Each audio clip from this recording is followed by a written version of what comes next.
Are you in the clear? Unit 99 to KMA 907. Unit 99, Sergeant Meredith, 909, in service, on the air. This is Sergeant Dan Meredith of Unit 99 at Headquarters, Police Department, City of Sacramento, California.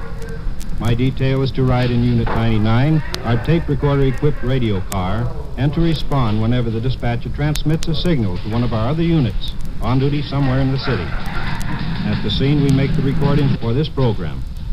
Now, to tell you more about Unit 99, here is our chief, James V. Hicks, Sacramento Police. We have provided Unit 99 of the Sacramento Police Department the tape recorder it carries and the officer in charge, Sergeant Meredith, so that you, who depend on your police for protection, can hear them in action, on duty.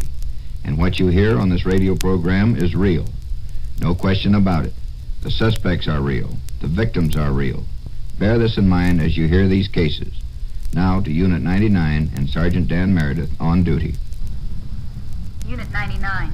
99, go ahead. 924 Detective 99. 924, coming in. KMA 907.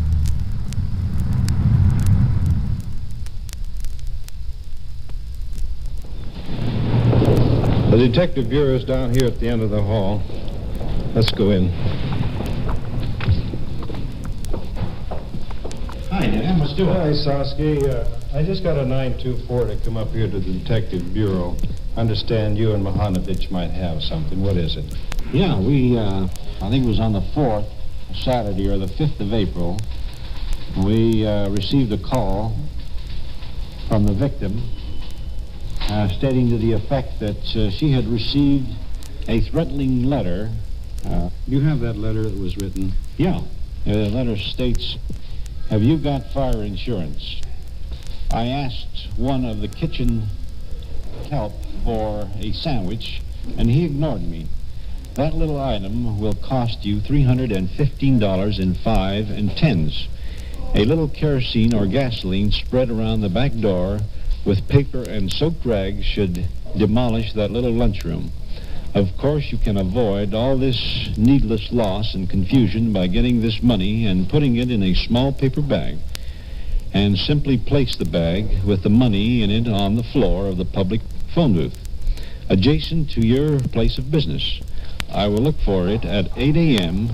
If it isn't there before or after 8, that will mean fire and disaster.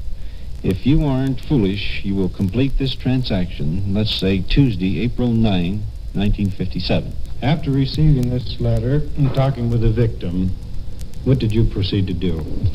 Well, we proceeded to get some money. Matter of fact, Steve, or not money, but paper. Steve cut up some newspaper. Your partner? Yeah, my partner. And he placed it in a paper bag, and then he took it out to the victim and gave her instructions as to comply with the stipulations of this letter. And about 7:45 this morning, we were, my partner and I, Steve, were parked under the municipal parking lot, which is just north of this business establishment. And we observed this gentleman initially on the corner of 10th and I Street, and then he started going east and toward the Pantry Restaurant. And as he got right close to the telephone booth, he took a long look into the interior of the phone booth, and about that time I was ready to jump out of the car. And Steve says, "Hey, wait a minute." He says, "Take it easy." He says, "He hasn't gone in there yet." And about the time he said that, the fellow proceeded to go east on I Street, and we observed him until he got to 11th and I, and he made a right turn on 11th and went south and out of our sight. And then in about 5 or 10 minutes expired, and Steve says, "Say, that same fellow there, you were ready to jump out of the car a short time ago, is back there on the corner."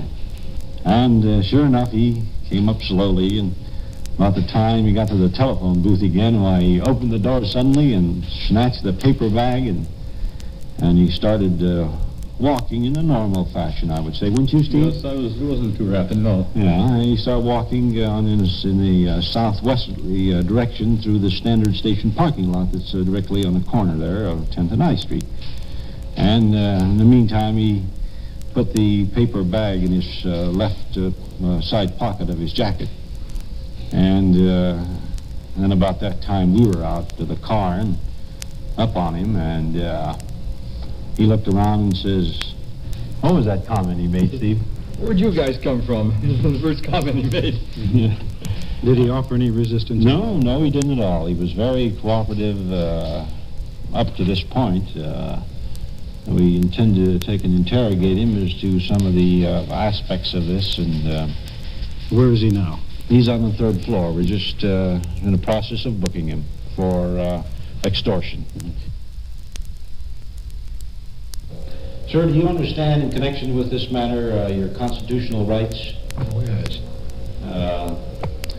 Now, in connection with this extortion letter, could you tell us about the time that you wrote this letter, or about the first time this thought entered your mind in obtaining some money from these people through this manner? Well, I'd say about Wednesday or Thursday. I asked this fellow for a sandwich, and he turned me down. He didn't turn me down for me. He just ignored me. Why, I got burned up about it. Were you actually going to carry this threat through? No, of course not. Be too much. Tell you one thing, there's gas stations all around there. No, I'd never think of doing it. You ever in the past done this sort of a thing before? Well, no, I've written about it, but I never did it, what you call an accomplished fact. I tried to extort money twice already. Well, did you get anything on these previous occasions? No, sir. Well, how many times was that? Was it one time previous to this, or 2 times, or could you explain a little bit, go in detail? Yeah, of course. One time I was up in Portland, Oregon. I tried to get $500, and I got locked up. I got 1 year out of that. And then in Frisco, I got tried to get $5,000. I was a federal beef, and I got 2 years. When you put the bag in your pocket, did you think that your act was successful? I certainly did. You fellas appeared there.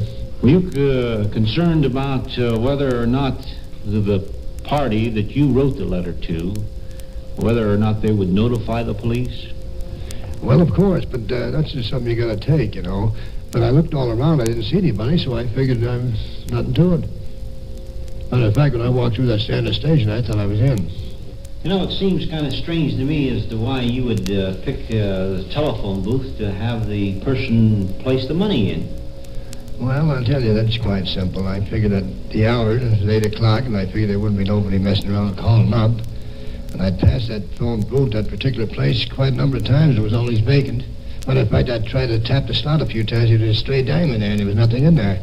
Now, in connection with this extortion, it seems to me as though you had an occasion to attempt it 3 times. And on each occasion, you haven't succeeded. Do you think you're going to change your avocation this time, or are you going to discontinue crime entirely? Well, I don't know about discontinuing crime, because it's hard to get a job, but I'm definitely going to quit the extortion. The apprehension of this extortionist was not what you would call a difficult or puzzling case. The man was a bungling criminal with a record of failure in 2 previous extortion attempts. His latest arrest, if nothing else, persuaded him that he was in the wrong line.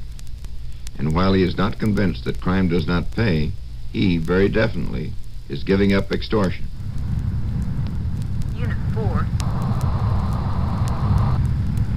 211 at 12th Avenue and Franklin Boulevard, service station. No details yet. Check 4, 12th Avenue, Franklin Boulevard. Just had a stick-up on Franklin Boulevard. Unit 4 has been dispatched on the call. We'll cover it.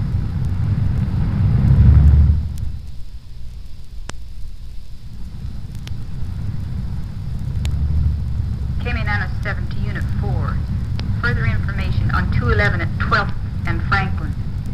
Suspect was last seen going east on 12th Avenue toward Stockton Boulevard, driving a 1950 Studebaker sedan, tan in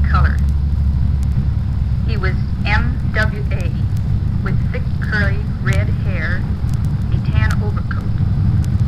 He's about 30, 5 feet 8, weighs about 150 pounds. He was wearing horn-rimmed glasses. We're at the station now, and there's a correction on that. He is heading north on 33rd Street at Oak Park.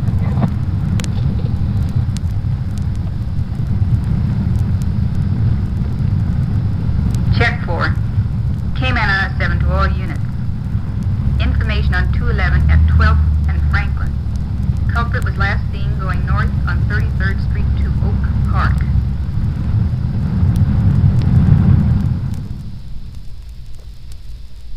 Hi, Coyote, what do you got? This is a stick-up, and these two people here witnessed they seen the man leave the station just after it happened. You want to tell me just what happened?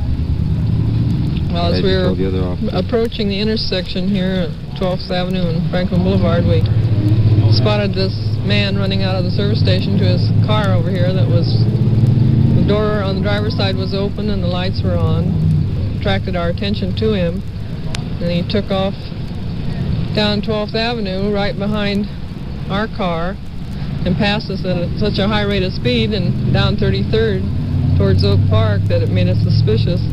We turned around and came back to see if the service station attendant was all right. Do you think you'd be able to recognize this man again if you ever seen him? Yes, I think so. Officer Coyote and Reynolds are questioning the service station operator in regard to what happened. Okay, you want to tell us just what happened now from the moment the man walked in until he left? Just relate it as it happened. Well, I was just closing up, and Tan Studebaker pulled up on the 12th Avenue island, and it pulled ahead of the island a little bit, and I couldn't see it from inside. I walked out the door, and there was a man with a lot of curly red hair and a tan overcoat standing there, and as I walked out, he was lifting his collar and tucking it in front. I had an idea there might be something the matter when I first walked out. And then as I walked up to him, he says, give me all the receipts. I said, what'd you say? He says, give me all the receipts for the day. He says, just walk ahead of me and walk inside the building. So I walked to the side door, and I'd already locked it. And he says, well, then walk around the front. So I walked around in front. Pardon me, was that his exact words? Give me the receipts? Yes. Did he say anything about this as a stick-up or anything? Did he just give me the receipts? He just put his hand in his pocket and simulated a gun. What did he say when he put his hand in his pocket? Did he say anything? He didn't say anything. He just simulated a gun like this and said, all right, now give me all the day's receipts. And he says, don't turn around. Just keep looking forward. That's exactly what he said. That's his exact words. Yeah. Fine. Now what happened? And so I walked inside, and he says, now just act as if you were going to give change. And I opened it up, and he says, all right, now just lay out all the currency out there on the till. And I laid out about half of it, and then he gave me a $5 bill. And all crumpled up, he just pulled it out of his pocket, and he straightened it out, and he says, here, and I'll put this in the till. So I put it in the till, and he says, now take it out, as if you were giving me change. So I did that, and then I said, you want the coin? He says, no. And he says, where's your telephone? And I said, well, there's the booth right out there. He says, well, don't try to go out and make a call. And I said, don't worry, I won't, because I don't have a dime. And then as he ran for the car, I ran around the side and came in here and used this phone. And then he took off. Do you think you could recognize a man if you seen him again? Oh, yes. You're sure? Definitely. Positively identified. Oh, yes. Okay. That's about it.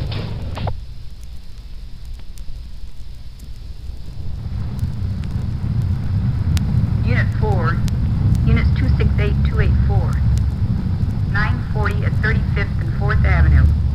Regarding the 211 at 12th and Franklin, the beat man has a suspect under surveillance. The car is parked in the rear of Steen's at this time. Check Unit 4. We'll approach from the 4th Avenue side. Will you advise us where the detectives will be? There's a suspect they believe is in the Oak Park area. Kerry, the officer on the beat, has a man under surveillance who's asked for the cars to meet him at 4th Avenue and 35th Street.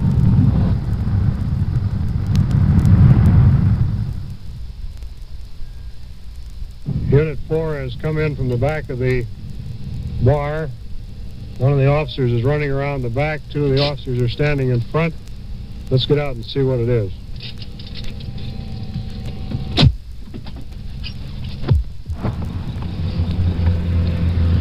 Car is believed parked in the back of the bar on 4th Avenue, Oak Park.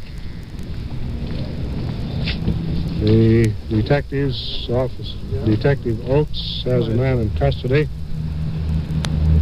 bringing him out of the bar onto the street, taking him around and back of the establishment. Where are you from, Bill? Right here.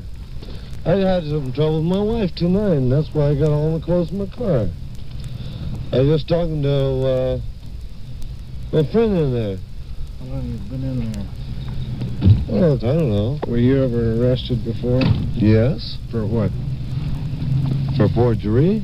That's all. Where have you been tonight? I was out the house, and I come down here, and that's all. In fact, I was just getting ready to play in there. Can I put this in my hand pocket? Certainly. You shaking him down, Oaks? Yeah, I have. Well, you can shake me down, Oaks. You know me. I know you. Yes, I do. Where'd you get all this dough? I had a check the other day for $170. I got one today for where did you get 35. This dough? I've had it all in the evening. What's this? Officer Oaks. Detective Oaks has found a large wad of currency in the suspect's pocket. No, what kind of shake? What? I don't know. You're under arrest for armed robbery. What do you think of that? If I am, I'm under arrest. All right. But I never did nothing. Well, if you didn't do anything, then you got nothing to worry about, have you? That's right. All right. Put them on. Get them in there. I don't know what's happening here. Bill. What's happening here? What's the matter here? You know what's the matter. No, I do not. Officer Oaks just told you what the trouble was. Well, he says I'm under arrest for armed robbery. Correct. I don't understand. What do you mean you don't understand? Where'd you just come from? This your car here? Yes, this is my car. Where did you just come from? I just come from Stockton Boulevard. Where on Stockton? I come off of Wallace. I was right up at right off of I was on my own street. We're going to take him in, Sergeant, and we'll bring the victim and the witnesses in. We have an identification here on the spot. He has been identified? Huh? On the spot, yeah. Good. We'll meet you in the station. Officer Carey, I understand you spotted the suspect in his car, is that right? Yeah, he was coming down 33rd and he turned right on 4th Avenue, and I saw him parked in the parking lot behind Steen's. And I didn't at the time, I didn't know nothing of the 211. And I continued on my beat, and the squad car stopped me and told me that a tan Studebaker had been used in a stick-up. And then I remembered seeing it. I came down here and called in the station and told them to get registrations on the car and to send help out. Did you know where the suspect was at that time? I went into the bar and I asked the bartender if anybody had came in, and he said just a guy in the red shirt with the glasses. So then I took off and called the station and told them about it. And they sent the other officers out here. That's fine. That was a good piece of work. We're in the Detective Bureau. They're preparing to have a lineup on this stick-up man. We have two witnesses and the victim. They've brought 4 men down from the jail who answer the description of the suspect.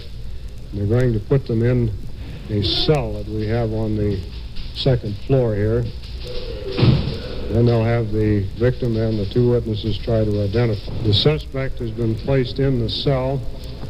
They're bringing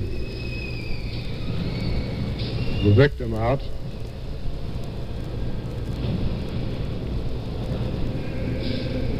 He's going in now and see if he can identify the man. That window here.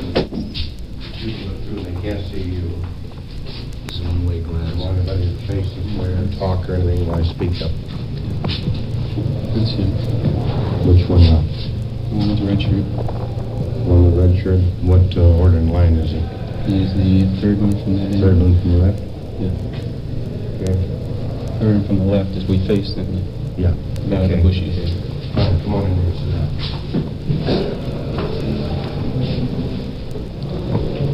The victim has just made a positive identification of the suspect. Was identified him as the third man in the line from the left. Bring one of the witnesses in and have him look at the lineup. See anybody you recognize while I speak up and you tell me what order in line or anything? Yeah, this boy, one here in the red... The red shirt? Yeah.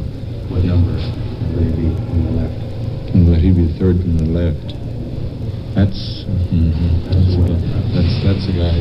No question in your mind at all. According to my wife's description, that's in the certification man. That's the guy. All right. That's the one that she identified at the back of the Steens corner there in Oak Park. Yeah, that's the one. Now the third witness is approaching the window. There's the third gentleman right before me here. How's he dressed? The red shirt, has horn-rimmed glasses. Okay. Positive? Yes.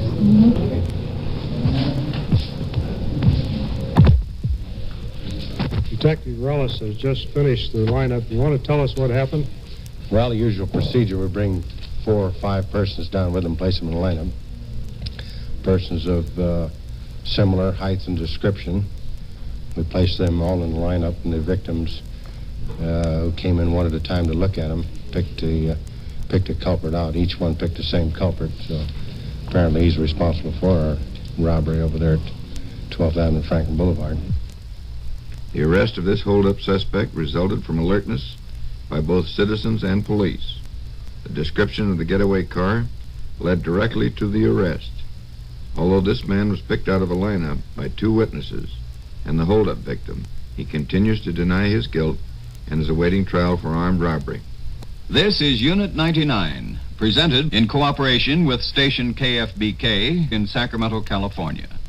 These on-the-scene tape recordings were provided by the Sacramento Police Department and were made on duty by Sergeant Dan Meredith in Unit 99. Your host is Chief James V. Hicks of the Sacramento Police Department. KMA 907, Sacramento Police. Unit 99, are you in the clear? Unit 99 to KMA 907. Unit 99, Sergeant Meredith, 909, in service, on the air.